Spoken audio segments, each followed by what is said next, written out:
Okay, ladies and gentlemen, friends, students, and colleagues, welcome to the last series of events that our Center for Middle East Studies is organizing for the spring quarter. We're very happy to have Gilbert Achcar, a professor of development studies and international relations at the University of London's School of Oriental and African Studies, one of the world's leading institutions for the study of Asia, Africa, and the Middle East, with us today. Professor Achcar will be giving a series of lectures. This is the first in a series of events that will be taking place where he'll be speaking about his work and his books. Professor Achcar has been called one of the best analysts of the contemporary Arab world by the French newspaper Le Monde, and his many books include a few of them. I won't list them all, but a few of his important books include Perilous Power, The Middle East and U.S. Foreign Policy, a book of dialogues with Noam Chomsky, The Arabs and the Holocaust, The Arab-Israeli War of Narratives, Marxism, Orientalism, and Cosmopolitanism, a collection of essays, and The People Want, a radical exploration of the Arab Spring, which will be the topic of his remarks this afternoon. His books have been published and translated into various languages, including Arabic, Chinese, English, French, German, Greek, Italian, Japanese, Korean, Persian, Spanish, Romanian, Swedish, Turkish, and Urdu. His work is also being taught, I was asked to announce, in 3 courses here at the Josef Korbel School. A native of Lebanon, Professor Achcar has taught and worked at various universities and research centers in Beirut, Berlin, and Paris. His research interests include the political economy and sociology of globalization, geopolitics and grand strategy, theories of empire and the unfolding of U.S. hegemony globally and in the broader Middle East, politics and development economics in the broader Middle East, politics and development economics in countries of the Middle East and North Africa, the sociology of religion in general and of Islam and Islamic fundamentalism in particular, social change and social theory. The format for today's event is that Professor Achcar will speak about his recent book on the Arab Spring, followed by comments from our colleague Micheline Ishay, who's also an affiliate of our Center for Middle East Studies, and then we will turn the floor over to you for some questions, answers, and a broader discussion and dialogue. Please join me in welcoming to the Josef Korbel School and the University of Denver, Professor Gilbert Achcar.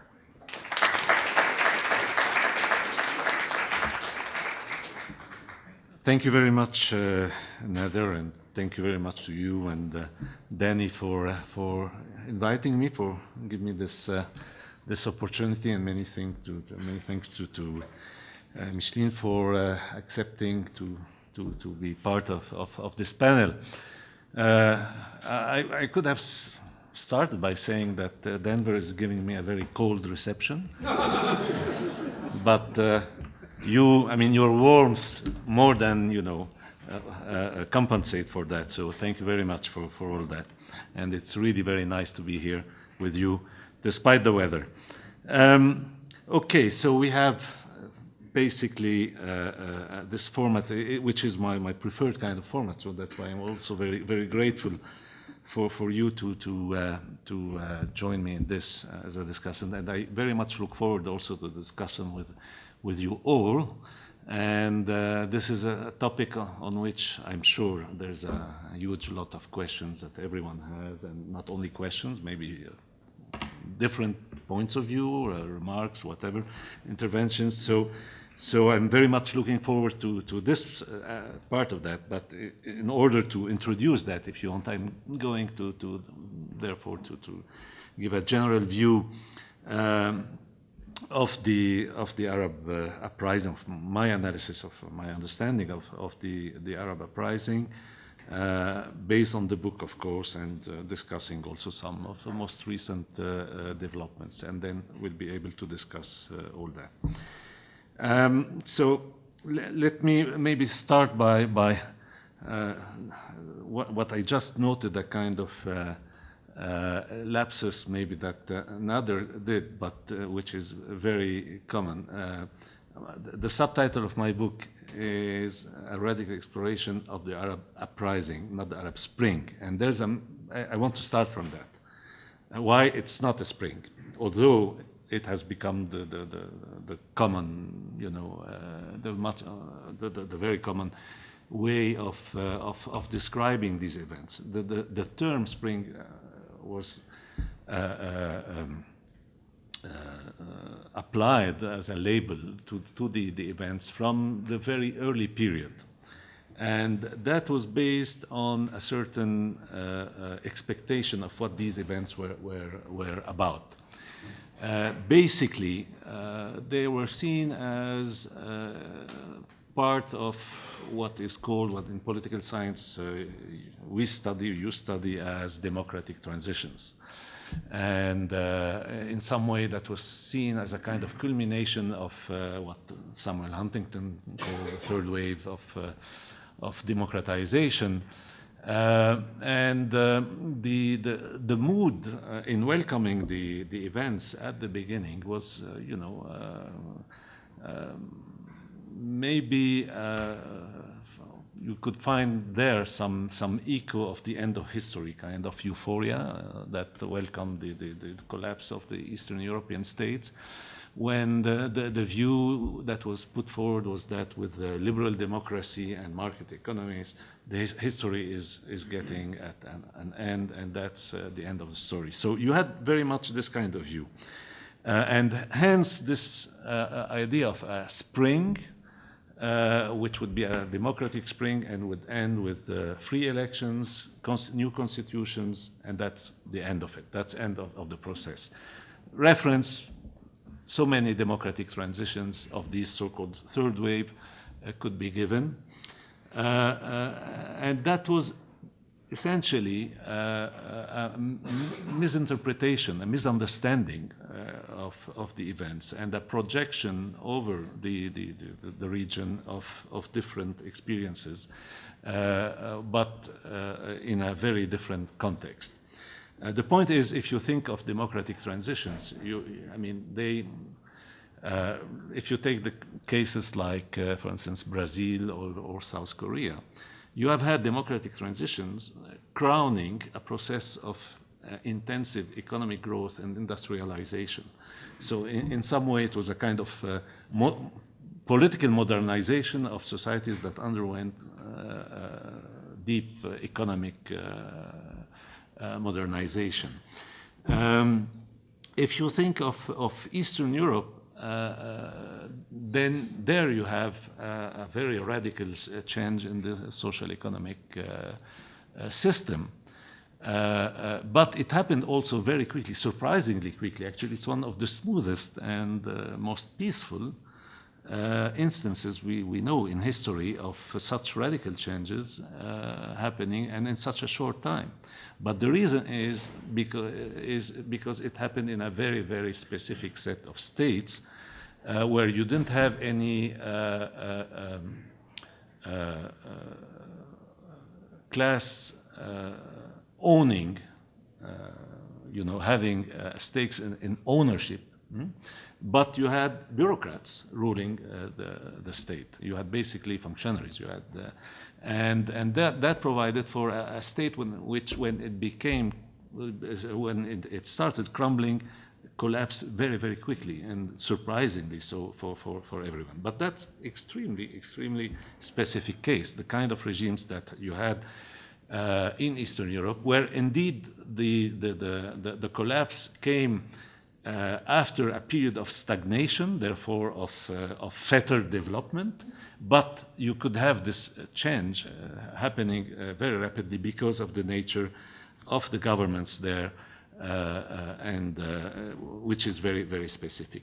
So I'll get to the situation in the Arab region, but it is, you can understand already from my emphasis on this or that aspect of these experiences, that these aspects are not to be found, are not there in the Arab context. On the contrary, it's very far from that. Then the other way of seeing that as a spring was also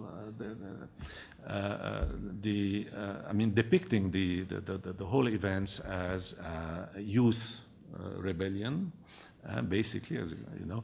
And explaining that by the high proportion of young people in the region.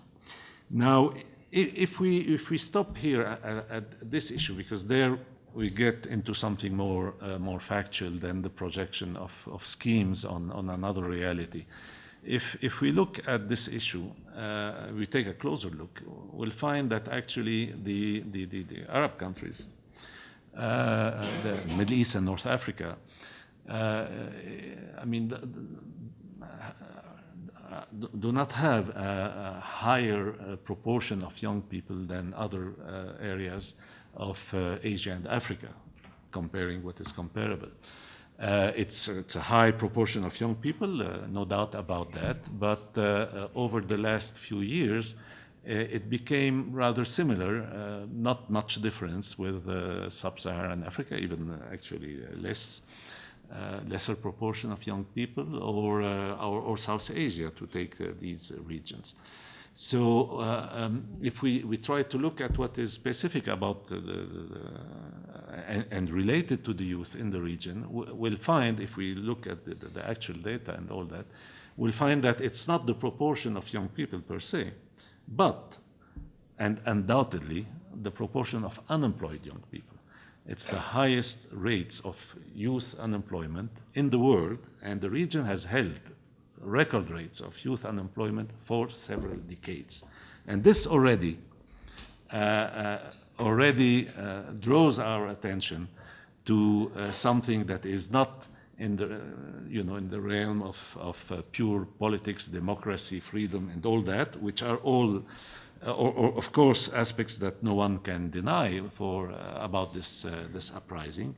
But this points to something else. This points to a social problem, to a social question. This massive unemployment that characterized this part of the world. And then if you also, I mean, continuing your investigation in order to understand what's happening, you're a student social science, you have a big upheaval, and you try to understand this beyond the impressionistic, very superficial views of the media, or the kind of ideological views that were very much present in the beginning. You ask yourself, actually, why did it start where it started, that is in Tunisia, and followed by Egypt? Let's consider Egypt, for instance. If it were just a matter of rebellion or revolt against dictatorship and for freedom and democracy, and I repeat one more time, I'm not denying this dimension, it's certainly there. But if it were only that dimension, why would it start in Egypt, which by every standard was, I'm speaking of Mubarak's Egypt, one of the most liberal in relative terms, very relative terms, one of the most liberal of Arab countries, actually, compared to most other Arab regimes, most, not all, but most Arab regimes. The Mubarak's Egypt was, quite liberal in the sense that you had an opposition, you had different political movements, you had a real political life, and you could have protests in the streets, which you can't, and you couldn't in many other countries. So what is specific about Tunisia and Egypt compared to the rest is definitely not a higher degree of despotism or oppression or whatever. It's definitely not that. The fact is that if you look at what they have in common, we'll find that it is actually a very sharp increase in social struggles in the years preceding 2011. And in that regard, the uprising in 2011 was not, some kind of unexpected kind of phenomenon. It was the culmination of an accumulation of tensions, of social tensions, of social struggles. Tunisia has seen several regional uprisings in the decade preceding 2011, or December 2010. That's when it started in Tunisia. And it started actually in December 2010 in Tunisia as one more of these regional uprisings in a region in the center of the country. And this time, because of, I would say, the accumulation of tensions and resentment and all that, this time it spilled over to the rest of the countries, progressively to other regions, and then to the capital, and led to the overthrow of the the president. Egypt since 2004, 2005 went into the most important wave of worker strikes in its history, which I mean, really gigantic wave with involving hundreds of thousands of workers involved in all sorts of what is called industrial action, all forms of industrial action, and especially strikes, very big strikes, including strikes in the textile sector and all that, involving sometimes tens of thousands of workers at the same time. This peaked in 2007, 2008, but remained at a high level, and actually was one of the major components of what happened later on, starting from 25th of January 2011. Actually, the workers' strikes played, whether in Tunisia or in Egypt, played a major role in the crucial moment of the overthrow. The overthrow of Ben Ali, I mean, he fled the country on the 14th of January 2011, which is the day the general strike reached the capital city, Tunisia, fled. The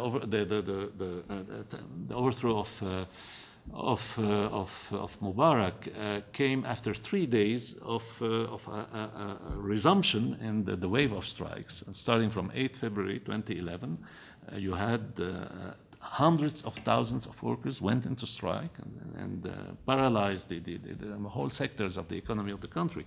And this undoubtedly played a major role in precipitating the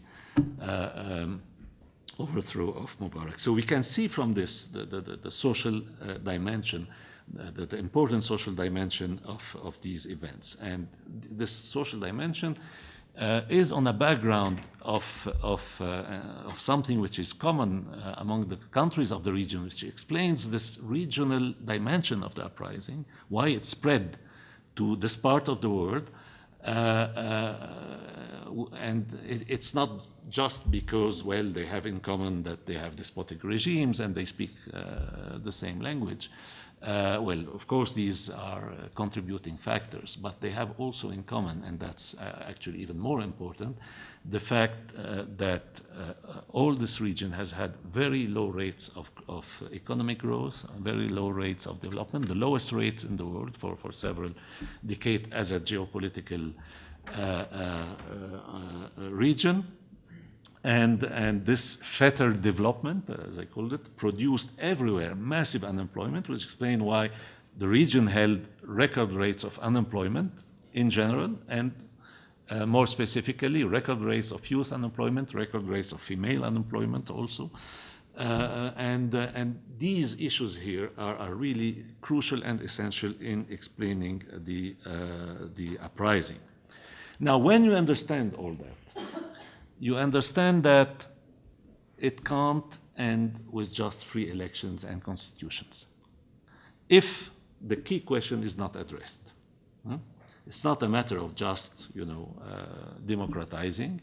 There is something much deeper there, which is the social issue, the social economic issue. And if this is not addressed, and if this is not solved, or if there's no beginning of some solution in addressing these questions, then it will carry on. That's the obvious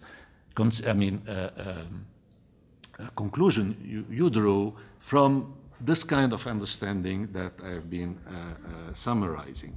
And therefore, you don't fall in the trap, let's say, the same impressionistic, superficial views of producing premature obituaries, as we have seen so many since it began. You have a first wave of premature obituaries with the electoral victories of Islamic movements, And so you had so many comments on the spring the Arab Spring turned into an Islamic winter, and that was the end of it. And well, that was, we always told you it's one person, one vote, one time, and these guys came to power, and it's the end of it. It's Iran again, and we're in for who knows how long of Islamic dictatorships. You had this kind of thing, and you can see how mistaken, how wrong these expectations and assessment were. But the key point is that they did not understand that the key issue here is the one I described, and that these movements, having absolutely no clue about any different economic policy, actually, just to give an example, one of the key figures, the key capitalist in the leadership of the Muslim Brotherhood in Egypt, had stated that the economic policy of the Mubarak regime was perfectly sound, but the problem is that it was marred by corruption. So you remove corruption, the economic policy works very well. Well, it's it's basically not understanding how much the whole problem is related to the kind of economic policies that were developed in the region by all regimes practically over the last 10 to 15 years, earlier for many regimes, but for all of them over the last 10 to 15 years, this kind of neoliberal-inspired kind of transformation, which, for instance, in a country like Syria, translated into privatizing the economy to the benefit of the ruling family, and going beyond this kind of separation or division of labor or power between the economic power and political power that you had in that country. In the same way, we hear today a lot of obituaries of the events, especially in Egypt. You had even a piece in the London Review of Books by the author is someone I know well, but I didn't like the piece at all. The title was "The Revolution That Wasn't." So it's back to square one. This is explanation, and all this was a kind of a short-lived outbreak of anger, but it's basically dead. And again, this is not understanding what is happening. And the best illustration of that is that Egypt, in the last few months, in the last 3 to 4 months, is witnessing again a major wave of worker strikes affecting major sectors of the economy. And you even had a strike of the conscripts of the Interior Ministry, which tells you something. That is, when even the forces of repression go on strike, then you really have a very, very deep problem. So from all that, you have to understand that what started in 2011 is what I call a long-term revolutionary process, and not a spring or whatever like that. It's really a historical. It's a historical shift. It was a historical watershed, and it's the inauguration of a long-term process. Like, for instance, when you think of the English Revolution or you think of the French Revolution, you don't think of 3 weeks or 3 months or even 3 years. They are epochal kind of movement and changes, and they go on for several decades, 1 century and more, and you have ups and downs and periods of restoration and new upsurges and reaction, and the whole dialectics, if you want, of a revolutionary process. That's what started in 2011. So any expectation that it will end here or there is profoundly misguided. And the key point to understand, again, is as long as the social economic problem, which, by the way, is because of the uprising, this is a perverse effect, if you want, is increasing. If you take the unemployment is increasing, of course, because, of course, capital doesn't like turmoil. So as long as these problems are not solved, addressed, the instability will carry on, and there's no prospect for any new stabilization of the region unless these problems are solved. Now,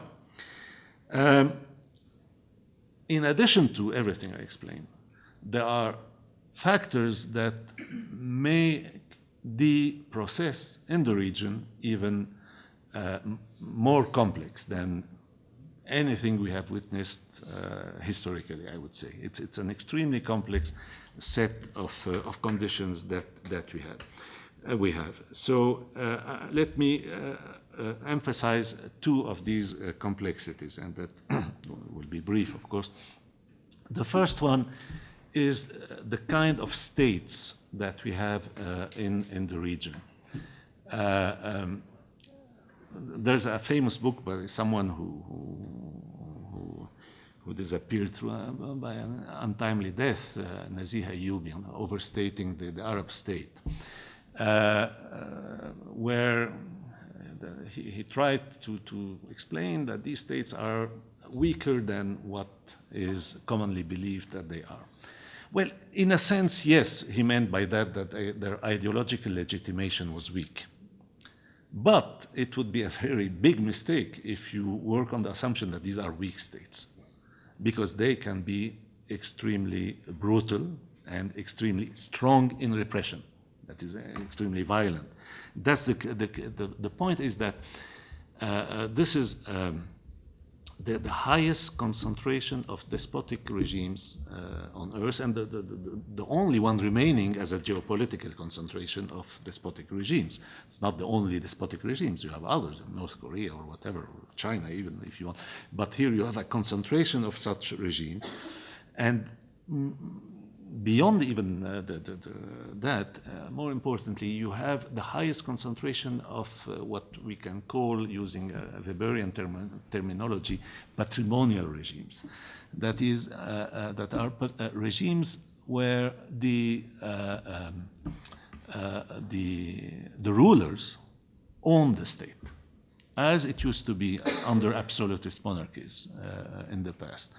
The main feature, you learn that in political science, main feature of the modern state is the separation of the ruler from the state. The ruler becomes kind of civil servant. They're there for a mandate. They get their wage as president or whatever, and once the mandate is over, their period is over, they leave. So this is very different from the previous kind of states where you had ruling families, royal ruling families, owning the state, basically. So the region, the Arab region, is the highest concentration of patrimonial state in the full sense, and even with absolutism at a higher degree than even compared to European absolutism in the pre-modern era. And this leads to a situation where in most countries, actually, any prospect for a kind of peaceful or relatively peaceful overthrow, or let's say, the term overthrow may sound violent in itself. So let's say regime change or change of regime is completely, would be a very deadly illusion actually, because of the fact that these regimes have in their ownership of the state, build or reshape the state or rebuild the state in some cases, or built it in other cases, depending how they came to power. When it comes to the hardcore of the state, that is the armed forces, and especially the elite armed forces, as a Praetorian guard of their own rule, of their own family, which they won't hesitate to use in the most brutal manner to crush any threat to their power. And that's what you get. And in that sense, Tunisia and Egypt were the exceptions and not the rule, although they were believed to be the rule. Even the Syrian uprising fell into this illusion of silmiya, peaceful, believing that, with the same kind of slogan that you had in Tahrir Square, you could get the same result. Well, no. The difference is that Tunisia and Egypt are relative exceptions in the sense that these are what we call in jargon neo-patrimonial regimes. That is, where you don't have a complete ownership of the state by the rulers, but it's somewhere between the patrimonial kind of state and what I describe or refer to as the modern state, or the legal bureaucratic state. It's somewhere in between, and that's why, you can have a difference here in the sense that the state remains autonomous and can take its distance from the ruler. The state is not owned and shaped by the ruler. Mubarak did not own the army, which is the real backbone of the state in Egypt. He himself was a product of the army, but he did not reshape the army to his liking as Hafiz al-Assad did in Syria, or Gaddafi in Libya, to give examples of this process. And therefore, the scenario that you had in Tunisia and Egypt was the armed forces taking their distance from the ruler when the ruler becomes a hot potato, and it's obvious that it can't be mended, and then they get rid of him. This is something that is not even imaginable in Syria or Libya or any of the monarchies, for instance, in the region. The day you'll have an uprising in the Saudi kingdom, it will be as violent and brutal and even more than anything we've seen in the region until now. In Bahrain, it wasn't, but what prevented this is the regional equilibrium between Iran as a deterrent for too much repression, the Saudi kingdom as not only a deterrent but a direct interventionist force against, deterring the uprising from taking up arms, because they knew that they would be crushed because of the regional balance of forces. So basically, therefore, this is this long-term revolutionary process will also be, as we have seen already, extremely violent. We were discussing just before here an interview I gave in February 2011, just at the very beginning of that, explaining that Tunisia and Egypt won't be repeated in Libya or Syria, for instance, and that will be much bloodier there. And I can tell you, you can generalize this in most cases in the region, actually all other states. Any uprisings of this kind will lead to very, very bloody civil wars because of the nature of the states. The second point, and my last point here, is another major complexity of what we're having, is rooted in the history of the last decades in the region. And I emphasize this because you have sometimes some Orientalist kind of perception which believes that the region has always been dominated by Islamic fundamentalism, which is a very wrong perception, very impressionistic. Just to give you an example, in the late 50s, southern Iraq was not led by mullahs and whatever, and ayatollahs, but by communists. They were completely dominant at that time. So it's a historical phenomenon, not something rooted in any cultural essence, as some people believe. But the fact is that since the 70s, we have seen the development of Islamic fundamentalism in the region at a very high scale. That was fostered actually by the regimes themselves everywhere. Not a single one of the Arab regimes, even though the regimes that are labeled as secular or whatever, all of them at some point let loose Islamic fundamentalist forces as an antidote to the left radicalization of the late 60s, early 70s. And that was, of course, also on a background, regional background of rising clout of the Saudi kingdom, with a lot of Saudi money, due to the oil boom and all that. Now, the result of all that has been that with also the historical failure of left-wing nationalism and other left-wing currents in the region, the result has been that we have seen a development, especially in capturing popular resentment, popular opposition of Islamic fundamentalist currents of all forms and shapes. And when the uprising started regionally, you had, and that's natural if you want, you had a convergence which can be illustrated by, if you want, because everyone has seen this, even the youngest here among you may have seen this, it's only 3 years old, Tahrir Square, where you had Salafis, Muslim Brothers, Trotskyists, Nasserist, you name it. Very broad, extremely broad spectrum of political forces opposing the regime. So you had a convergence here, but it's a convergence between forces with extremely contradictory perspectives. And in fact, the region is characterized by the fact that it's not the traditional binary that we know historically, revolution, counter-revolution, and you have a revolutionary camp with all its shades and counter-revolutionary camp represented by the Ancien regime. The region actually has a triangle of forces where you have two counter-revolutionary forces, basically. One which is the Ancien regime, but another one potentially, which was there, which is the Islamic fundamentalist movements.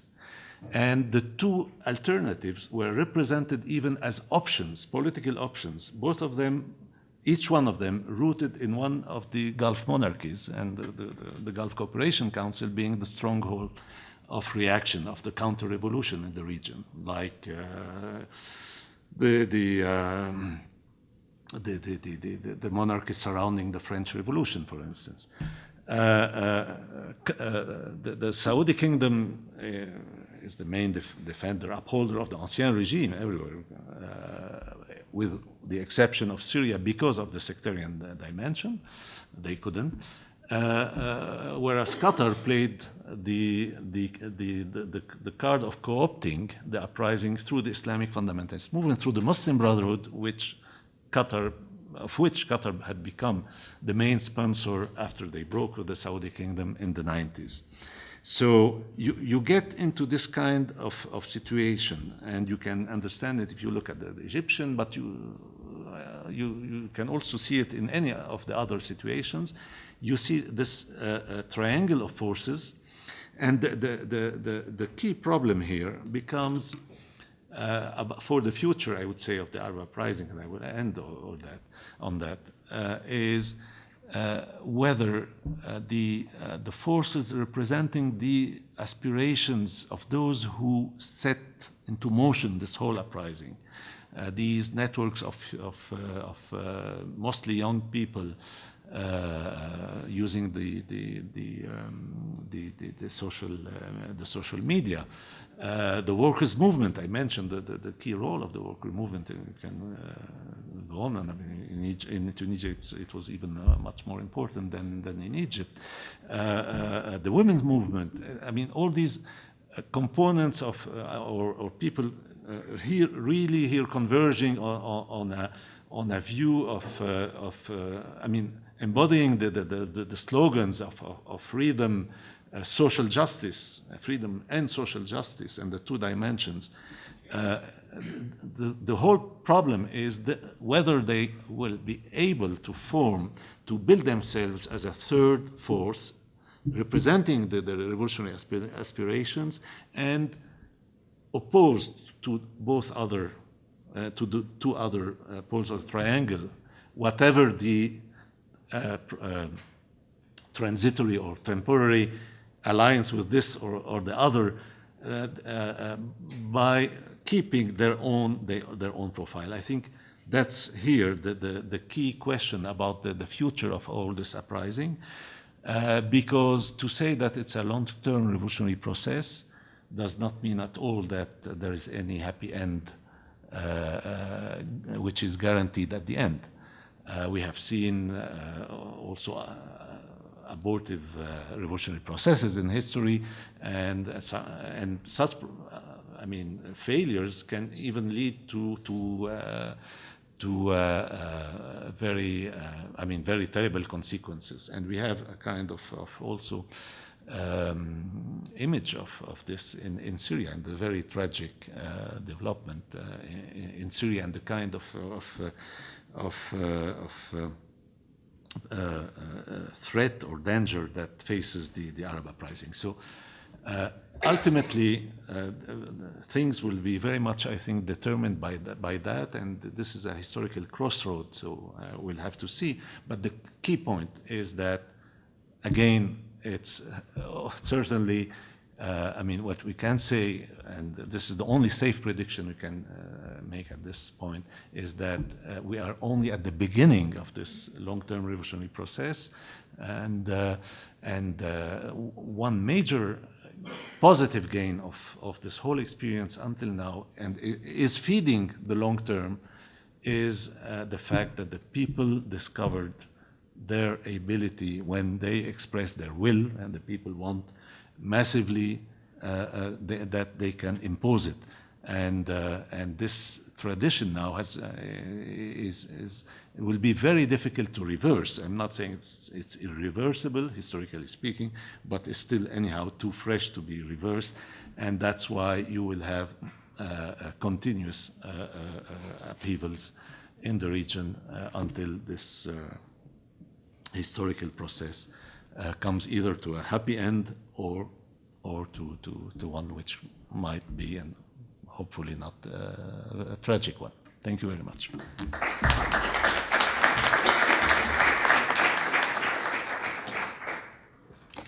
Thank you very much, Gilbert Achcar, for being with us today. Yes, last week was the winter. No, last week was summer. This week is winter, but tomorrow it's the spring again. You know? So absolutely. I hope you can adjust to the volatility, climatic volatility of Denver, just as you adjust to the volatility of the Arab Middle East in your analysis. So I'm very happy to have you here. I've read thoroughly your book. I know my students, some of them were here. I've also thoroughly gone through the book that you've written. It certainly filled the gap in the literature of the Arab Uprising, and very enriching and very illuminating in many ways. I'm going to just have 4 my discussions, which hopefully will sort of be broadened to Q&A with the audience. I would like to just limit my comments to 3 and my question to 3. Hopefully they're not too long, as here someone was reminding me not to go too long. Okay. Thank you very much for unearthing the social economic factors that led to the Arab Uprising. I think that was very important. You contend that there was economic stagnation, or the blockage that really stopped the development of productive forces. And you also say in your book that that blockage is such that when we compare with other form of regional economic blocks, if we can call it that way, Sub-Saharan Africa or the South Asia and East Asia, that the MENA region really stagnated and fared really low compared to those other regions in terms of GDP per capita, in terms of the employment of the youth, the employment of women, there was low investment, etc. You go through a long list of issues that really explain the stagnations of the Arab region prior to 2010 and 2011. You talk about the penetrations of neoliberalization, sort of the infitah that finally arrived, but ultimately only to benefit a very thin upper crust of the population. And then you said, you're sort of drawing not just on Marx, but also on Weber, that penetrations of neoliberal policy really took different form in different social topography in the regions, and you talk about sort of a cocktail, political cocktail of patrimonialism, nepotism, crony capitalism, coupled with a corrupted and sclerotic bureaucracy that really sort of slowed down the process of neoliberalization and privatization in the region. Now, I'm not sure whether you are sorry about this or whether you're welcoming it, because later in the book you say, well, maybe we should return. I don't know if you just say it quite that way. We should return to sort of a 1960 development policy a la Nasser.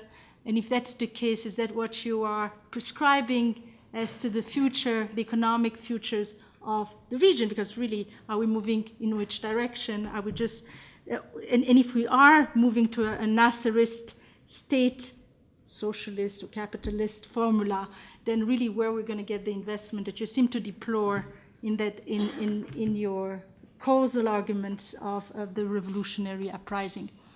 Now there's a second question that you present, and I think it's very interesting. You're mapping out the various forces of civil society in the Arab world. So you talk about various things that you just mentioned now, the labor movement, the union rather, the ETUF in Egypt, the Muslim Brotherhood, the role of women's organization, the media, all that really as representative of the forces that exist prior to the Arab Uprising and were a force that really just pushed and toppled the regime in Tahrir, in Tunisia, and elsewhere, the very important forces. Now, I'm very happy that you moved sort of to the question of agencies. I think that often that's missed when we talk about revolution these days in social science and political sciences. However, that is great. This is what I'm missing. And hopefully we can get you to talk a little bit about this. What I think is missing when in your book, and I understand that you wrote it at the end of 2012, and that the target was moving already in October of 2012. But what I think was missing is that although you pinpoint to the importance of consolidations in revolutionary processes, you're not really telling us more about the narrative, the conversation that really is unfolded when we talk about consolidation. So which group is going to just galvanize all the varieties of group that you mapped out? You talk about the potentials of the labor organization, didn't happen, was the Muslim Brotherhood. How does it work? Truly, we don't have perhaps the future in front of us, but we have history behind us. And usually what history tells us is that there are certain mechanisms for consolidation. So, for instance, you mentioned that in your book, that a particular group who takes over needs to succeed in broadening its consensus in the populations, gain some form of legitimation, that very group, be the Muslim Brotherhood or the Union, or whoever you wish it to be, I prefer the Union, would need actually to succeed in co-opting the stakeholders of the new regime. Otherwise, it just won't work when the economy is so scarce. We also know that that group will need to create cooperative economic environment to stimulate the economy and also to partner effectively with the forces of order, because without those forces we can actually reach really collapse, post-revolutionary collapse. So in fact, all revolution knows something very well, and you mentioned that also in your book. We know that the revolutionary process always move toward Bonapartist moment, sort of like coup, military coup, or sort of a strong person taking over because everything is falling apart. So that is something that is almost expected in all revolutions, yes? And so, and those phases usually call sort of a balancing act between the need for significant rights on the one hand, but also one of the major challenges is also to prevent social collapse if indeed that particular group will be successful. Whether revolutions are from above or whether they're from below, and the consolidation process has to avoid totally uprooting old institution. And the challenge is really analogous to pruning diseased branches without killing the tree in the process. Every successful revolution faced this dilemma. Should we keep, on the one hand, the old bureaucracy, but if we keep the old bureaucracy, we're crippling the possibility for change, or should we or do the exact opposite, sort of like uproot the old bureaucracy, civil and economy, whether it's ancien regime or not, and then we face something that is more highly problematic, is that, nobody can manage the post-revolutionary stage. So those are questions that have informed many of the post-revolutionary process historically. I mean, you focus a lot on the Russian Revolution, but that has informed it historically, and that's sort of the question that I was sort of missing in that conversations in the otherwise a very interesting book. And so with this in mind, I'd like to take you to my 3 questions. So, do I have time? I have time. Okay. So my first question is the following. So let me just, we cannot just focus on all the Arab countries, so which are experienced an Arab uprising. But yeah, let me just start. Let's focus on Egypt for a moment, since it has been a moment of Bonaparte's coup. Whether people call it coup or not, I just don't really want to get into the semantic of this. It is clear today that the crackdown, to my opinions, of the Muslim Brotherhood was excessive, no matter what one says, no matter whether one liked the Muslim Brotherhood or not. It was an excessive crackdown. In these particular circumstances that we face today, sort of it's almost not yet a year after the coup in Egypt. My question to you is the following: is there a possibility to consider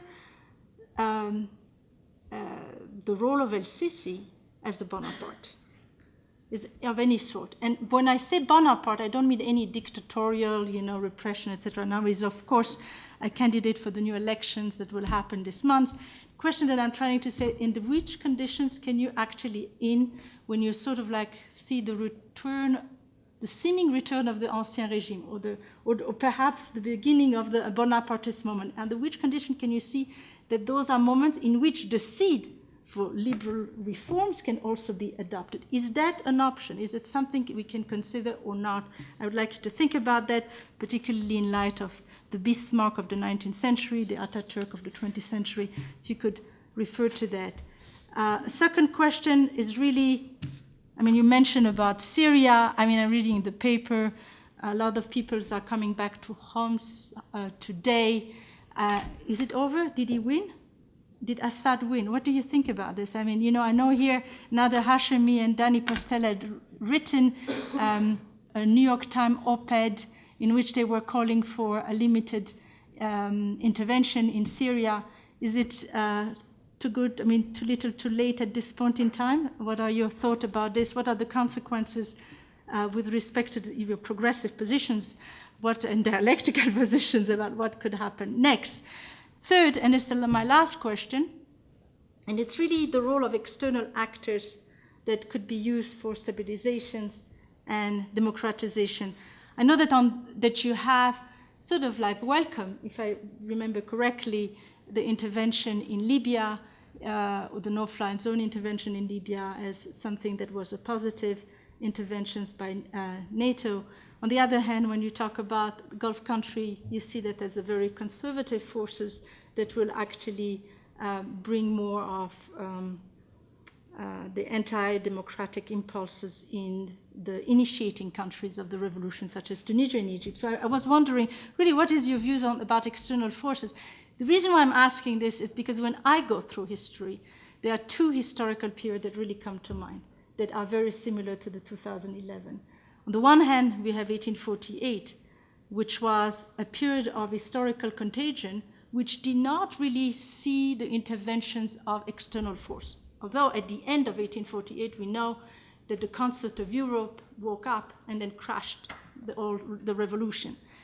But after that, we have a long period, as we know, the way you sort of like discuss about this, sort of a long period in which we will see the rise of the labor movement, human rights. Sort of in a way, from a human rights perspective, it was a golden age because there was a lot of inroads that were made that sort of where we see the movement of human rights and progressive forces in a way that was not anticipated, and despite the crackdowns of the concert of Europe. Now, since you have written about cosmopolitanism, and internationalism. I know you have another book that was published the same time as The People Want, just on that subject.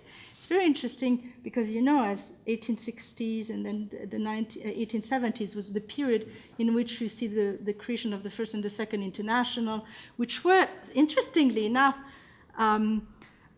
organizations that attempted to bring together, in a way, the most progressive forces in the region simply because they were not often allowed in the region in which they were, because there are despotism and authoritarianism. And so I was wondering whether you could consider, in light of that other book, since I didn't see much of the internationalism brought back in People Want, you'd consider Middle East Congress for Democracy and Human Rights, one which will actually convene meeting of human rights representatives from each country, perhaps even coordinating policy, just as it happened in 1861 and so forth. Very, very okay. So, and then there is another path. And the other path is that of 1989, and you brought that to our attention. It's an important one. We're not in the period of the Cold War, but what the post-communist regimes had, that the Arab world did not have. They had Europe, and that Europe, to integrate all those post-communist region, in a way it facilitated the democratization of those various countries. It's not happening in the Arab world. However, is a possible, but there was an intervention, in a way, even a non-coercive intervention, but nonetheless, some form of intervention that sort of facilitated the democratization process that made it smoother. Could you imagine also something of that sort that could happen in the Arab world, perhaps a combinations between economic efforts, you know, just the way it was done with the European coal and steel economic cooperation before the creations of the European Union or the Treaty of Rome, those prefigured, in a way, the foundations of the European Union. So a combination, perhaps, between Marshall Plans and economic trades, sort of small niches, outposts that could be created and facilitated by external forces. Is that something that you would consider? I know that there is an old conversations in the left that does not like external intervention, whether it's economic, military, or what have you. But for those of us who have read carefully the history of revolution, we know that they often happen. And if so, in which way should they happen? So this note, I welcome you for your answers, and we will move to the audience. Thank you.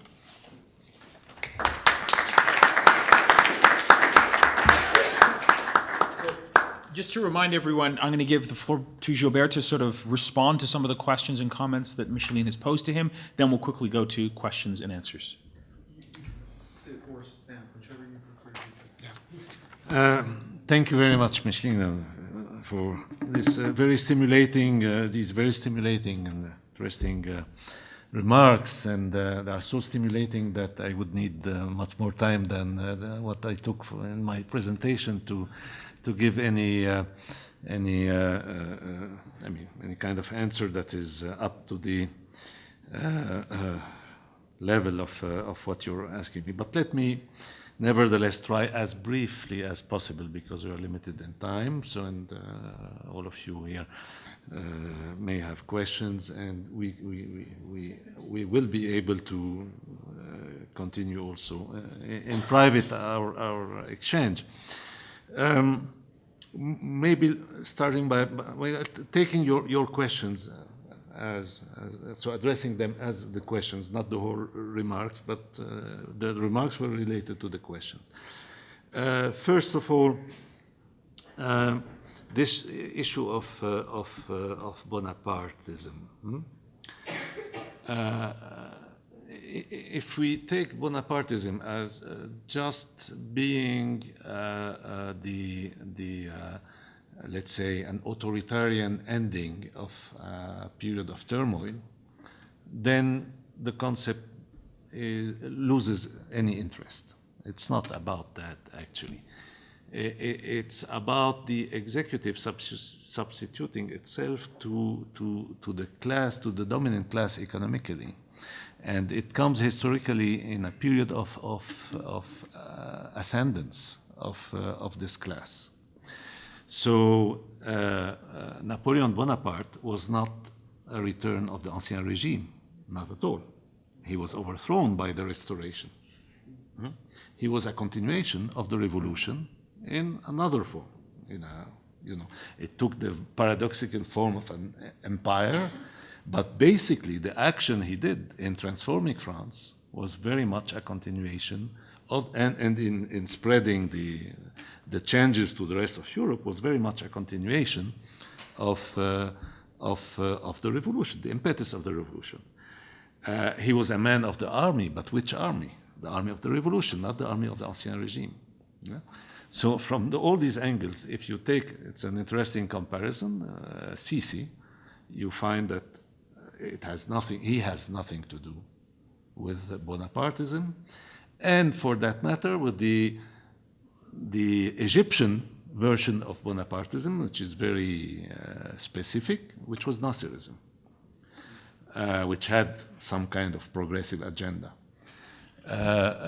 Sisi is a man of the Ancien Regime, yes. Sisi is definitely a form of return of the Ancien Regime, a form of restoration, if you want, which, in my view, because of everything I said, is doomed to fail because of his inability to address the key questions.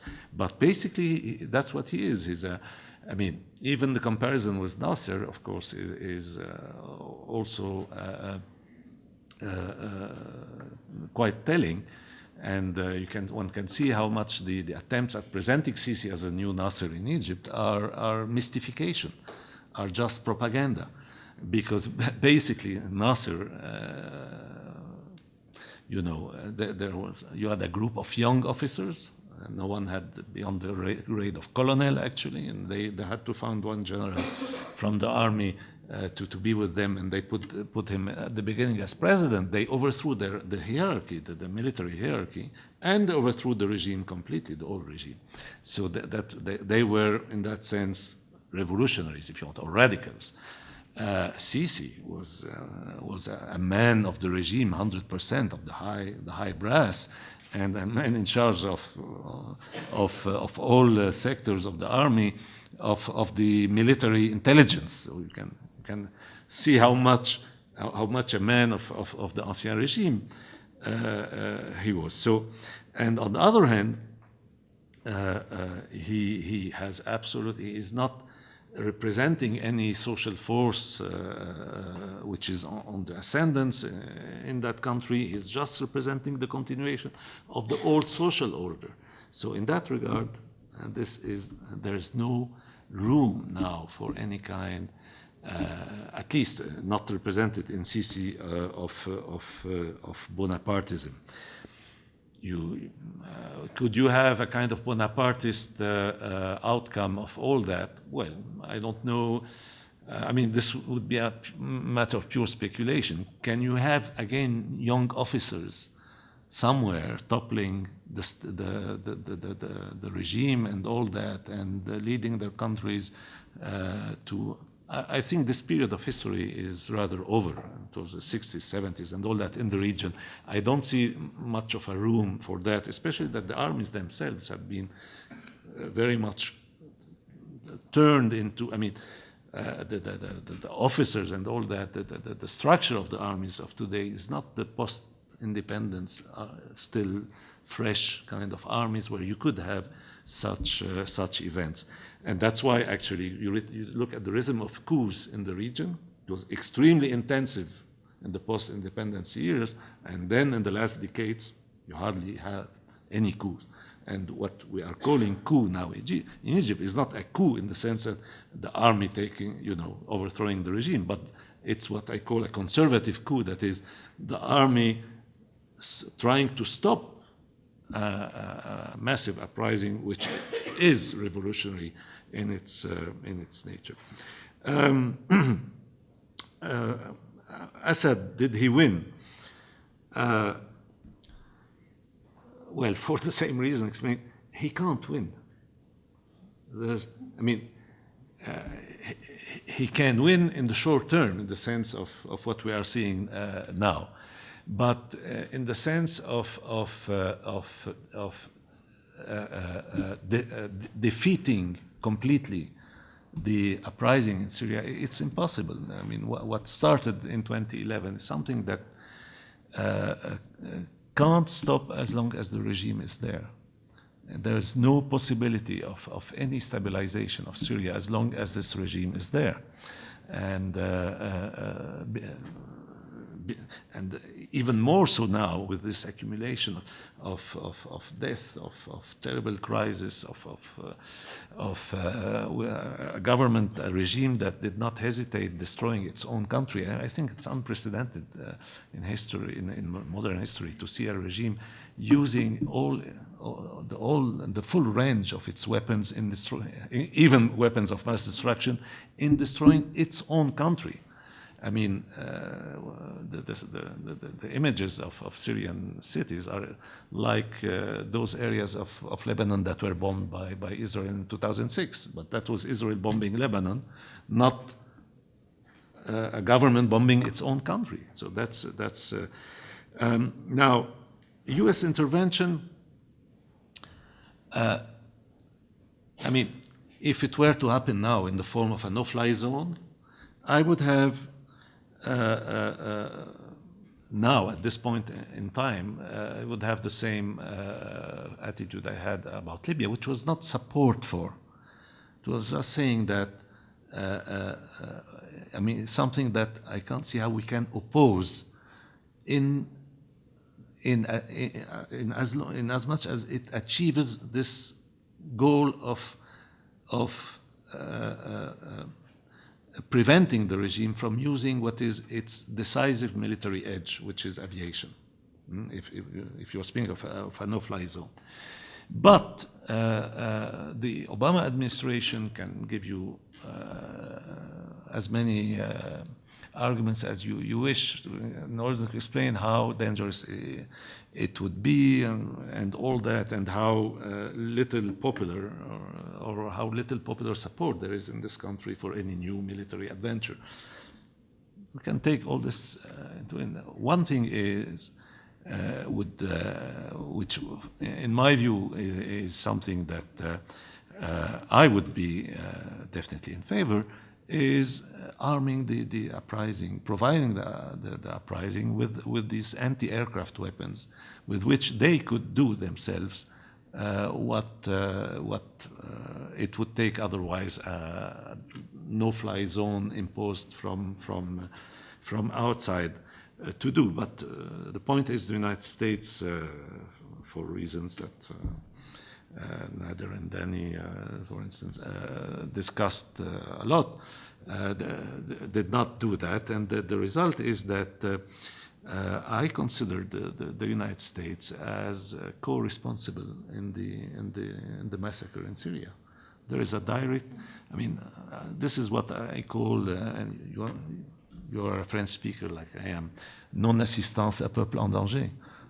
You have in the French law, if you don't assist a person in danger, you can be prosecuted and all that. So you have a duty of assisting someone who is facing a big threat.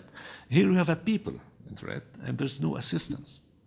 No assistance, and the form of assistance would have been to give them the defensive weapons they were requiring: anti-tank, anti-aircraft. Not speaking of giving them missiles to crush Damascus or whatever. This is not what was at stake. They were asking for defensive weapons. And so how can one, who is, who has any concern for the people and their interest, be against providing the people with means of defense, defensive weapons? The Libyan uprising asked for the same. Now, of course, at the moment the intervention happened, Benghazi was in danger of facing a terrible massacre. And any speculation about, we were discussing this, whether whether the massacre would have taken place or not, is fine when you're in London or Denver or New York, but you can't speculate on that when you're there and you are the object of the massacre. Okay? You don't take risks. You don't gamble on whether you will be massacred or not. It's not something you do. So at that point, there was no other way of preventing the foretold, because it was foretold by Gaddafi, father and son, the foretold massacre in Benghazi. No other way except this intervention, which indeed rescued the city. But that took a few days, destroying the aviation and destroying the forces that were on the outskirts of Benghazi. It's just a matter of a few days.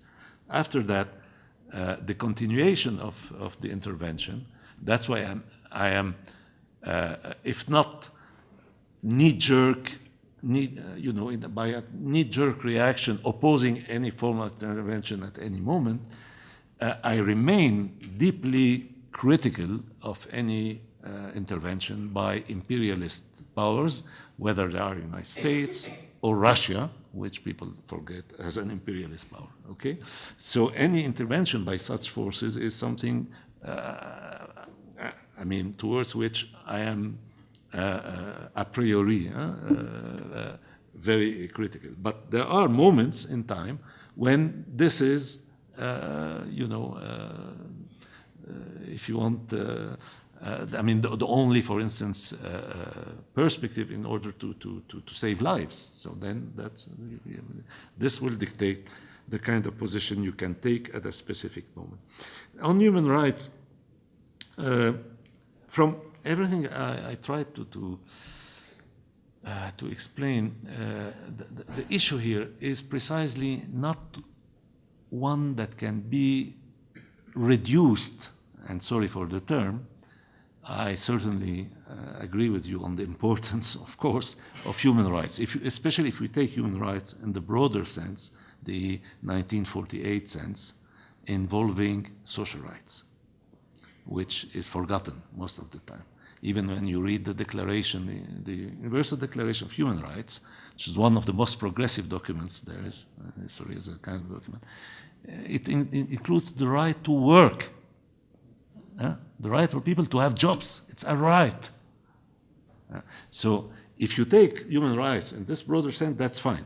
But if we take human rights as is dominant, as just political freedoms and cultural freedoms and things like that, then this is, I think, rather reductionist for the events we are seeing.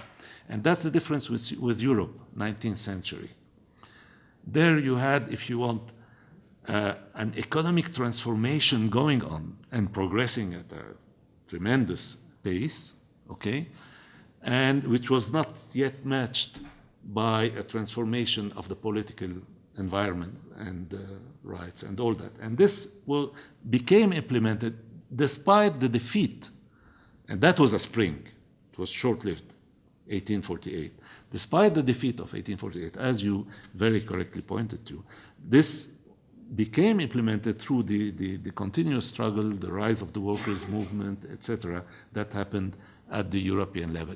Now, we are speaking in a region where you have a blockage of development, not a historical economic transformation that is moving forward and that has to be matched by political and cultural changes. This is lacking.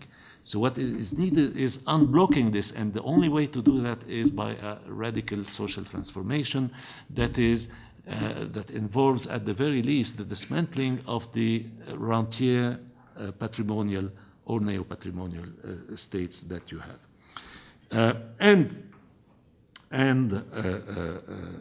Well, that's where we get into the alternative policies, if you want. Not a return to the 60s. I very explicitly say it's not a return to the 60s. I used in the book a formula that I had used before the book, just to schematically put it. What I said, we had development with corruption, and I would say, and dictatorship, you can add. That's what you had in the 60s.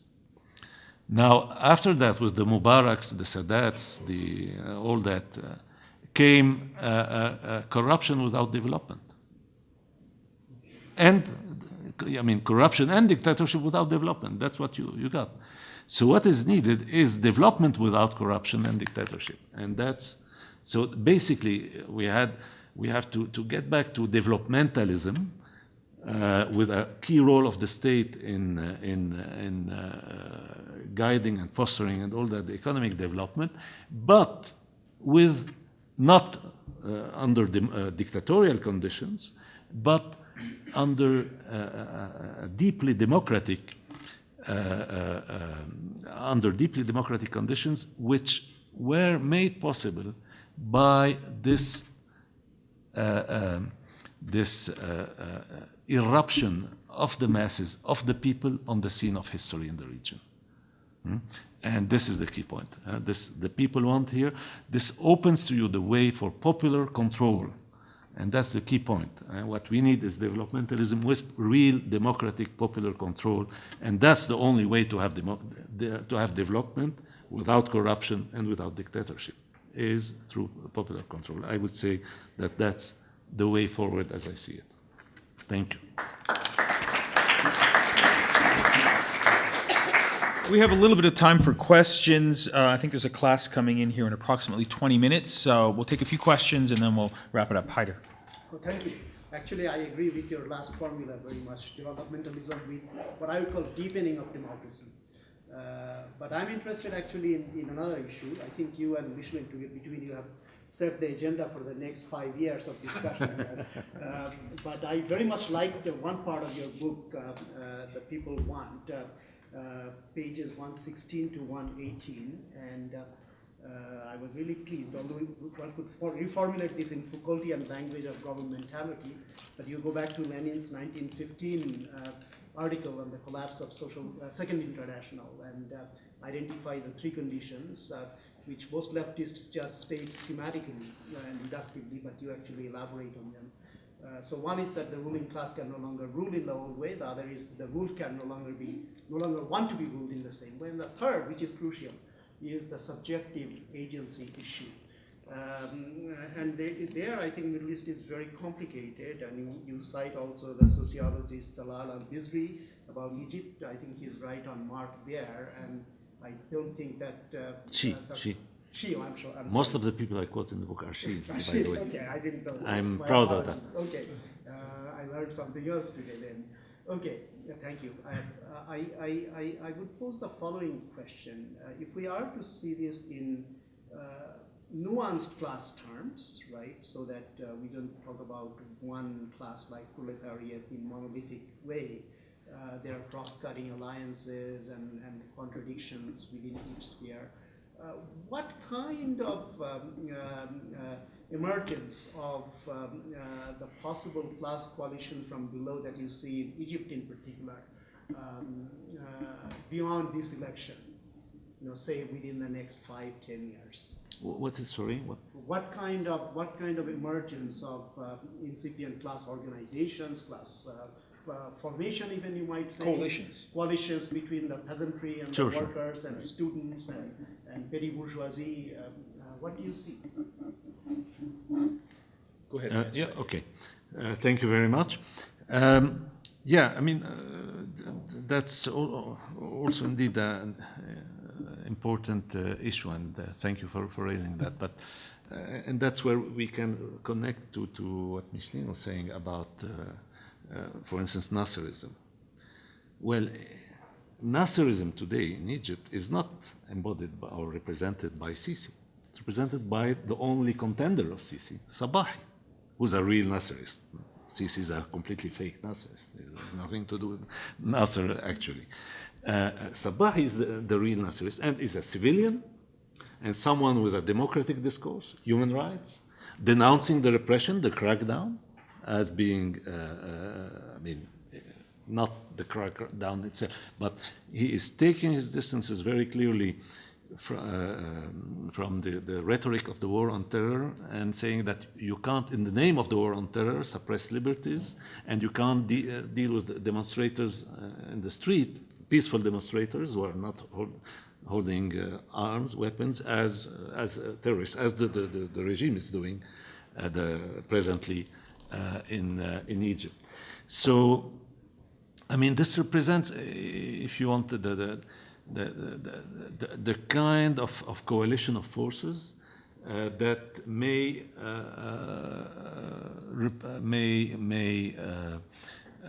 be upholding the aspirations, the core aspirations of 2011. And it's not a judgment over the person of Sabahi, whatever the limitations, his limitations. But he came because he's a figure who is really, and for good reason, identified with the struggle against old regimes, been in jail, has been someone well known in the student movement. That's his origin. He was a key leader in the student movement, and he was of all fights against the regime. So, and he's a Nasserist, but a Nasserist who believes that what is important in Nasserism are the social transformation, the modernization, and all that, and not the military dictatorship kind of dimension. So he has a critical balance sheet to take from that. So he came to represent this, and you can see how it works. For instance, if you look at, and I mentioned that book, the 2012 presidential election, which was during the time I was writing this book, the first round, with much less means that at least 4 other candidates were regarded as the key candidates in the presidential race. He had much less than any of the 4. And he came third and even number 1 in Cairo and Alexandria, the 2 main urban concentrations in Egypt. He got more votes in both circumstances than any other candidate.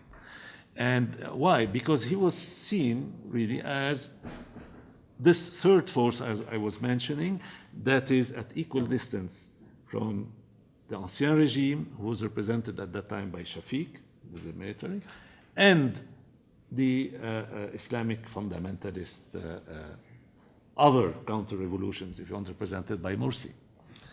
Now, his problem is also a good illustration of the problems of this third force, this subjective, this agency that is lacking, this political agency that's lacking, in clearing a path which is really independent. And even if you get into tactical alliances here and there, which are needed in politics anyway, but you really keep your separate identity and you fight for your own program. This has been lacking because they got into alliances here and there. He shifted from an alliance with the Muslim Brotherhood in the parliamentary election, he was in alliance with them, to an alliance with the army after the 3rd of July, after the coup that followed the 30th of June huge mobilization. And so these zigzags are very detrimental to building this third force. But nevertheless, now he's back again as this third force, as a representative. The question is how many votes he'll get this time. It's a very important question. It will be a test, and I think it's very important to watch that. And if he gets a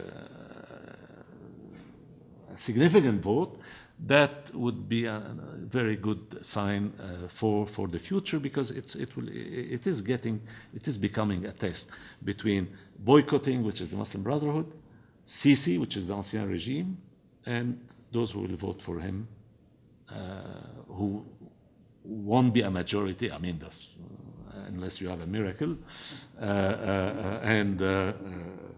but very important for the future. Okay, let's take another question. Keen. So you talked about your position on the Libyan intervention and how you weren't against, obviously, what was initially a no-fly zone to prevent whatever was going to happen, the massacre at Benghazi. And it seems as though that was sort of an effort to prevent something that might be, something that Gaddafi had been rumored to be about to carry out.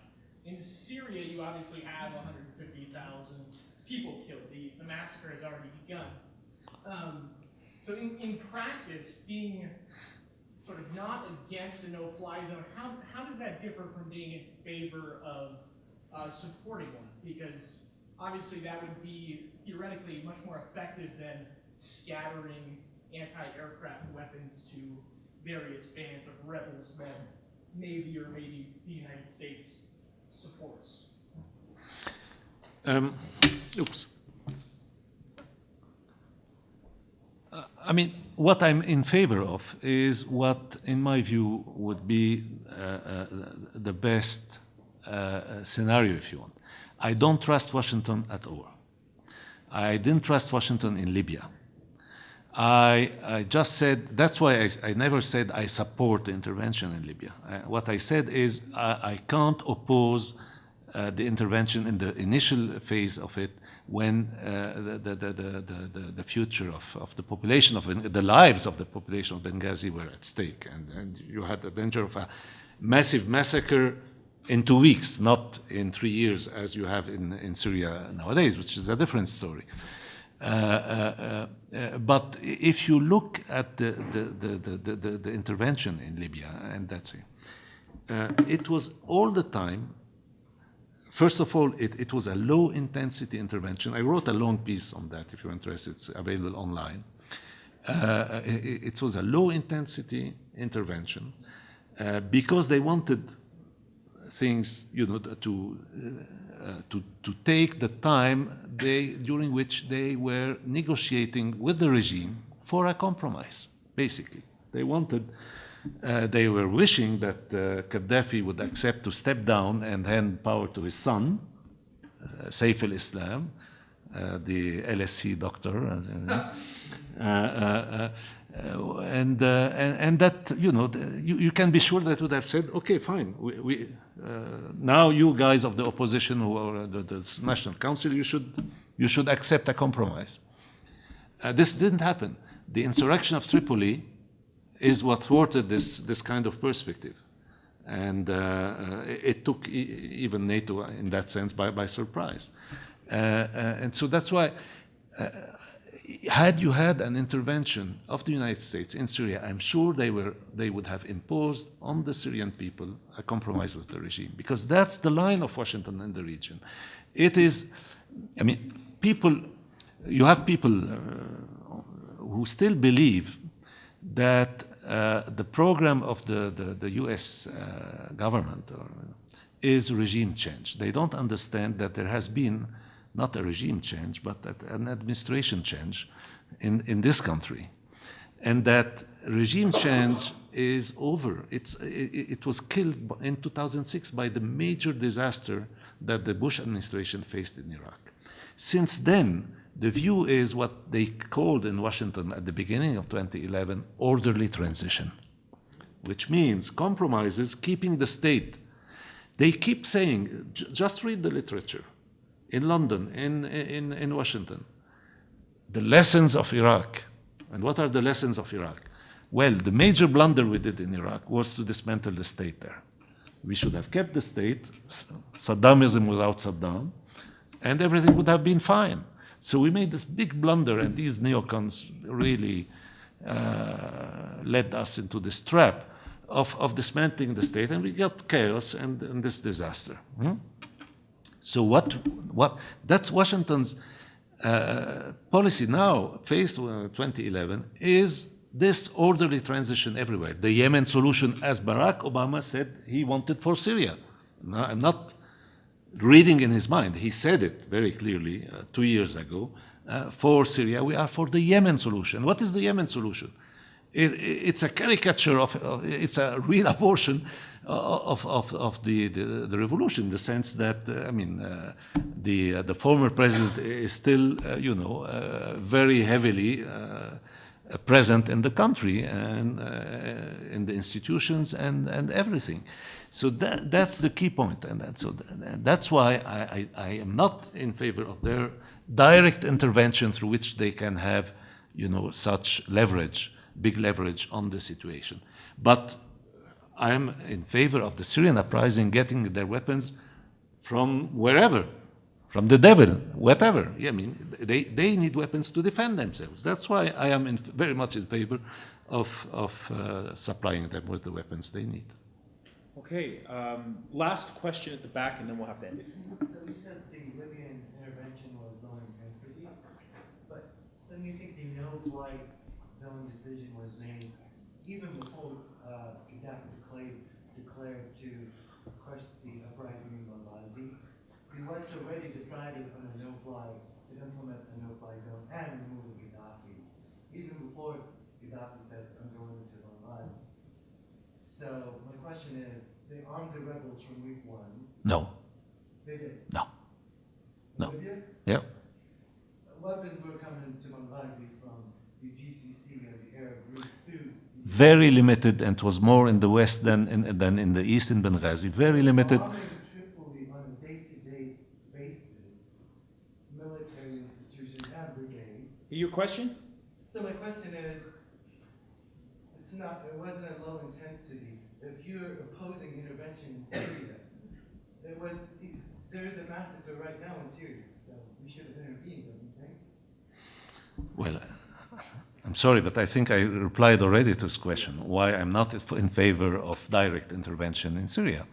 And again, as I said earlier, if there is one about a no-fly zone, I would, because of the state of things now, I wouldn't oppose it, but I have no trust in Washington. That's why I'm in favor of something which doesn't give Washington enough leverage to impose their solution on the country. Now, on Libya, sorry, I disagree with you, but it's very well documented.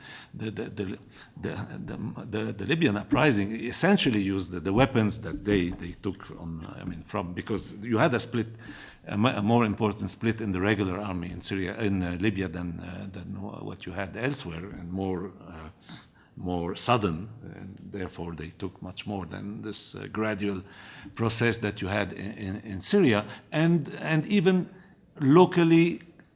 The New York Times military expert Chivers, yeah, he wrote about how they were fabricating their weapons like Hamas in Gaza.